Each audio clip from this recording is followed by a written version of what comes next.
안녕하십니까. 이제 가나안 땅을 통해서 계시된 천국운동에 대해서 공부하겠습니다. 먼저 오늘은 첫 번째 강의가 아브라함을 부르신 하나님에 대해서 공부하려고 합니다. 우리는 앞서서 창세기 3장 인류가 타락한 이후에 바벨탑을 쌓아서 흩어진 내용들이 이루어진 장이 바로 창세기 11장입니다. 창세기 11장은 바벨탑을 쌓지만 단순히 바벨탑을 쌓은 것으로 끝난 것이 아니고 인간들이 인본주의로 세상에 흩어지는 계기가 된 것입니다.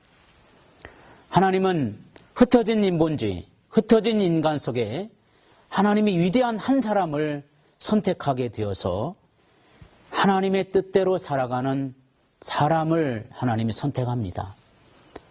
즉 인본주의에 반해서 신본주의의 일꾼 하나를 하나님이 선택을 하는데 그것이 바로 창세기 12장에 나오는 아브라함입니다.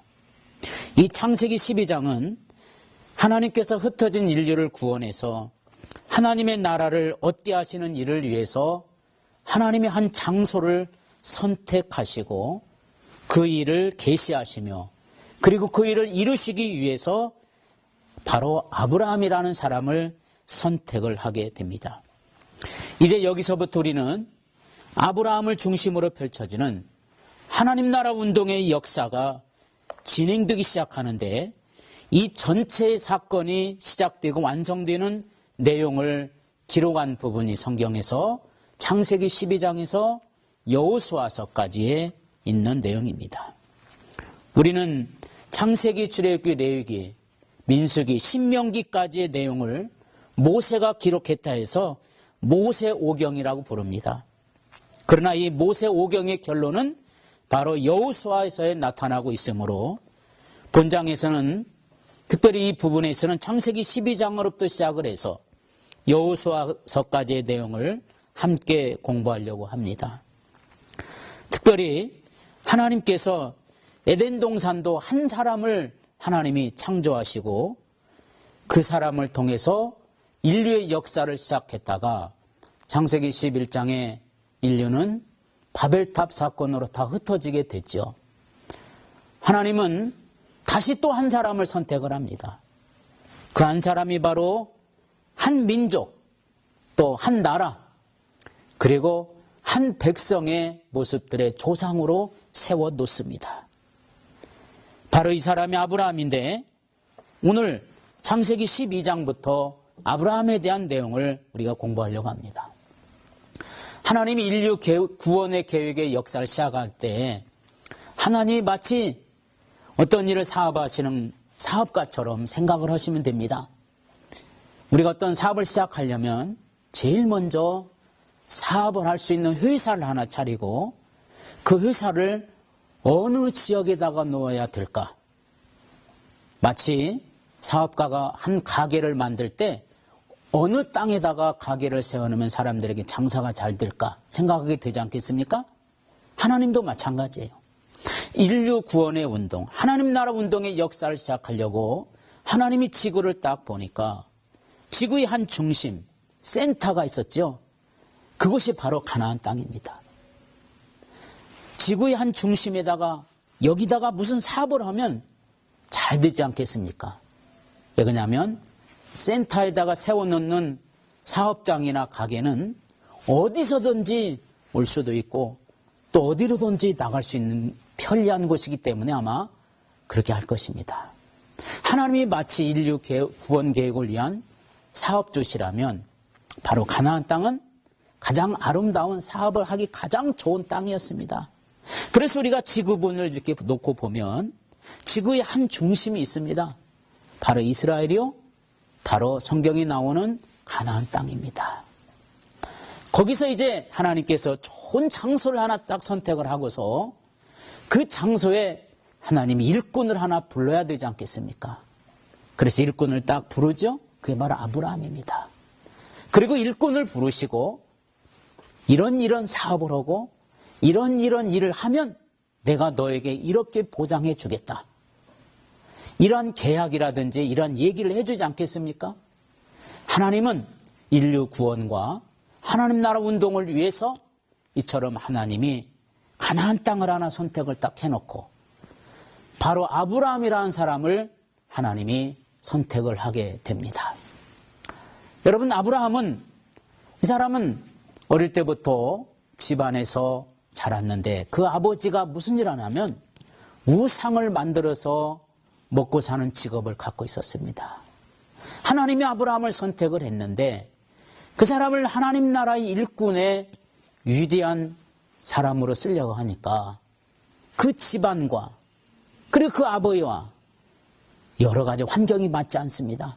그래서 하나님이 아브라함을 바로 사업의 중심 센터 가나안 땅으로 부르게 된 겁니다.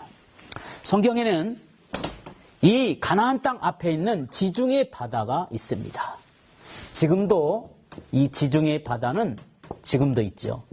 바로 지중해 바다 이쪽 서쪽을 중심으로 해서 우리는 이곳을 지금은 이스라엘 지역, 중동 지역이지만 바로 성경에서 말하는 가나안 땅입니다. 여기가 바로. 이 가나안 땅은 지구의 한 중심이기 때문에 아마 여기서 어떤 사업을 하더라도 북쪽으로는 유럽이요, 남쪽으로는 아프리카요, 동쪽으로는 바로 아시아입니다. 그래서 아마 하나님의 구원의 역사를 여기서 시작하면 아마 가장 용이하게 할 수 있는 그런 땅이 바로 가나안 땅이 아니겠습니까? 이 가나안 땅에는 큰 호수가 하나가 있습니다. 이거를 성경에는 갈릴리 바다다 이렇게 얘기합니다. 그리고 이 갈릴리 바다 물을 통과하는 강이 하나가 있는데 이것이 바로 요단 강입니다. 예수님이 세례받았던 장소이기도 하죠. 이 요단강 끝은 어디로 끝나느냐 하면 바로 사해 바다라고 하는 곳으로 흘러갑니다. 옛날에 여기가 소돔과 고모라 성에 있는 자리라고도 합니다. 그리고 난 이후에 그 밑에는 바로 우리가 잘 아는 홍해 바다가 있습니다. 모세가 이 바다를 하나님의 기도함으로 갈랐던 이곳이죠. 바로 홍해 바다 옆에는 바로 우리가 잘 아는 여기가 시내산이 여기에 있습니다. 이 시내산은 사실은 애굽이라고 하는 땅의 안에 속해 있는 겁니다. 애굽은 지중해 물결을 중심으로 해서 지중해 지류를 통해서 바로 나일강이 흐르고 있죠. 그래서 애굽의 생명줄이기도 합니다. 그런데 이쪽 가나안 땅 동쪽으로 요단강을 지나면 한참 지나면 여기에 또 수리아라는 나라가 또 하나 있습니다. 수리아라고도 하고 원래 이 나라는 아람이라고 하는 나라입니다. 바로 수도는 우리가 잘 아는 다메섹이라는 도시입니다. 이 수리아를 중심으로 해서 강 하나가 흘러나옵니다. 이게 잘 아는 우리가 창세기도 나오는 유프라테스라고 하는 강입니다. 유프라테스 강과 더불어서 또 하나의 강이 이쪽 지역에 있는데 이것이 바로 티그리스라고 하는 강이 있습니다. 티그리스. 이 티그리스 강의 바로는 바로 느누에라고 하는 아수르라는 나라가 있었어요. 바로 아수르의 수도가 느누에인데 바로 이 나라가 티그리스 강 시작되는 지점부터 시작된 나라입니다. 바로 유프라테스와 티그리스 강 이 지역이 지금은 이라크라고 하는 지역인데 옛날에는 이 지역을 바벨론이라 이렇게 부릅니다. 그러니까 티그리스와 유프라테스 강이 서로 만나서요. 강이 하나가 되어서 페르시아만으로 흘러내려갑니다. 이게 페르시아만이라고 하죠. 그런데 유프라테스와 티그리스 만나는 이 지역이 바로 아브라함이 살던 갈대아 우르라고 한 땅이 여기에 있습니다. 이게 하나님은 이 지역에서 사는 아브라함을 이쪽으로 옮겨가는데 하나님은 어떻게 옮겨가죠? 말씀을 합니다. 그리고 아브라함은 말씀을 쫓아서 강을 건너서 가나안 땅에 들어가게 됩니다. 그래서 아브라함이 살던 지역이 이 지역인데 이 지역 옆에는 시날평야라는 것이 여기에 있습니다. 시날평야가 여가 있었는데 이쪽 지역에는 전부 다 우상을 섬기는 지역입니다. 하나님이 이곳에서 하나님의 구원의 역사를 시작한 것이 아니라 여기 있는 아브라함을 불러서서 이렇게 서쪽으로 오게 해서 가나안 땅까지 오게 한 겁니다. 그리고 오고 나서 하나님이 약속의 말씀을 해주시는데 바로 우리 창세기 12장 1절로부터 4절에 있는 말씀을 아브라함에게 약속을 합니다. 이 말씀은 그동안 우상을 섬겼던 아브라함, 한 살부터 75살까지 여기서 살다가 하나님 앞에 75살에 부르심을 받게 된 겁니다. 그래가지고 하나님이 아브라함에게 새로운 비전을 주셨는데 그것이 바로 창세기 12장 1절로부터 4절입니다. 특별히 2절, 3절 제가 읽어보겠습니다. 내가 너로 큰 민족을 이루고 내게 복을 주어 내 이름을 창대하게 하리니 너는 복의 근원이 될지라. 하나님 이처럼 한 장소를 선택하시고 그리고 한 일꾼을 선택하시고 그 일꾼에게 이러한 내용을 말씀해 주시는 거예요. 그러면서 여기서 나는 여호와다 이런 내용입니다. 한마디로 말해서 아브라함이 하나님을 쫓아갔고 그리고 하나님을 쫓아가니까 하나님이 이러한 복을 주시겠다 이런 내용을 하고 있는 거예요. 사장님이 종업원을 불러서 회사를 설명해 주고 그리고 일을 하면 어떠한 보수를 주겠다는 내용인데요. 바로 그 내용입니다. 3절에 너를 축복하는 자에게는 내가 복을 내리고 너를 저주하는 자에게는 내가 저주하리니 땅의 모든 족속이 너로 말미암아 복을 받으리라. 아브라함은 이런 소리를 아마 처음 들었을 겁니다. 일생 75살까지 살면서 집에서 우상을 섬기고 아버지를 돌보면서 그렇게 의미 없는 개인적인 삶을 살다가 이처럼 하나님의 특별하신 부르심을 받아서 이제부터 공적인 인생이 시작되는 겁니다. 아브라함이 창세기 25장에 가보면 175살에 죽습니다. 그러니까 75살에 부름받아서 그때부터 하나님의 사명을 가지고 100년 동안 살다가 간 사람인데 이 사람은 이 땅에 사는 동안에 특별히 하나님 앞에서 두 가지 내용을 하나님께 배웁니다. 첫 번째는 뭐냐면 하나님이 누구냐?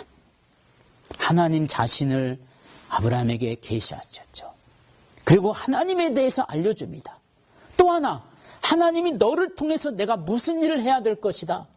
이런 내용의 글을 우리에게 보여주고 있습니다.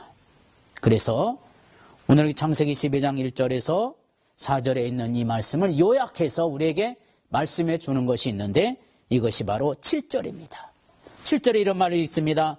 여호와께서 아브라함에게 이르시되 내가 이 땅을 내 자손에게 주리라 하신지라. 자기에게 나타나신 여호와께 그가 그곳에서 제단을 쌓고 두 가지를 하나님이 약속을 합니다.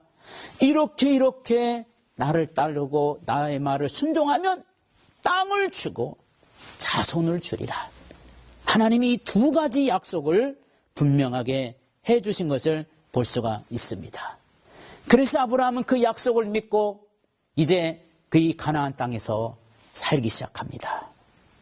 가나안 땅에 살기 시작하는데 13장에 가보시면 아브라함과 롯이 한 사람이 등장합니다.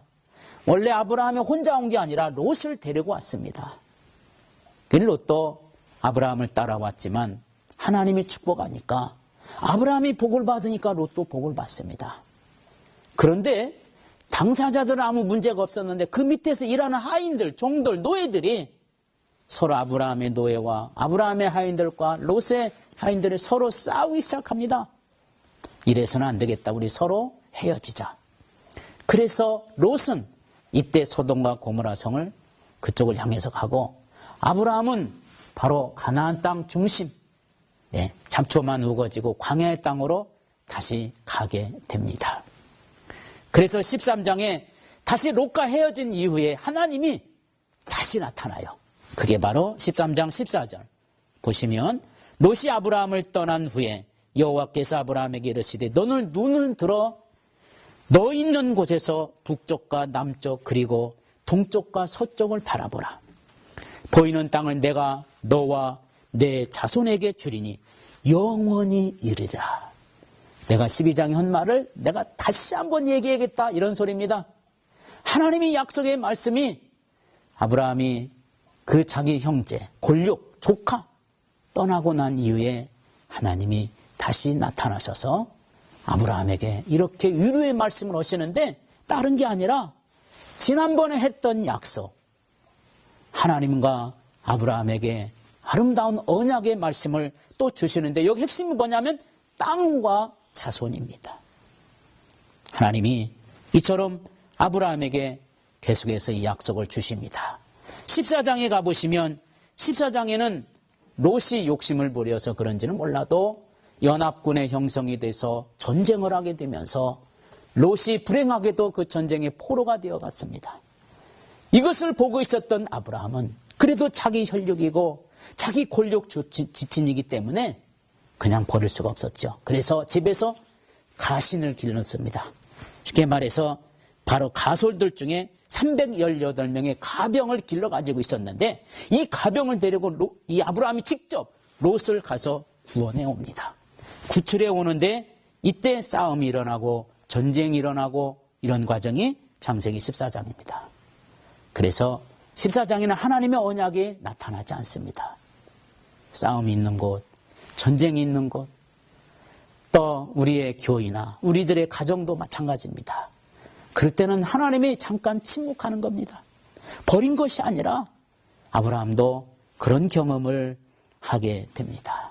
그래서 하나님이 아브라함에게 여러 가지 모습의 약속을 해주시고 14장에서는 침묵하고 있습니다.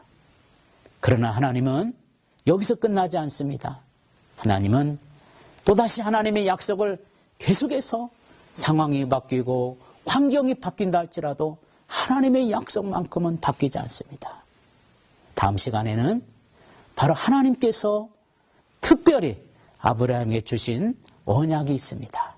다음 시간에는 15장을 통해서 하나님과의 아브라함과의 8가지 언약이 나오는데 그 언약을 공부하기로 하겠습니다.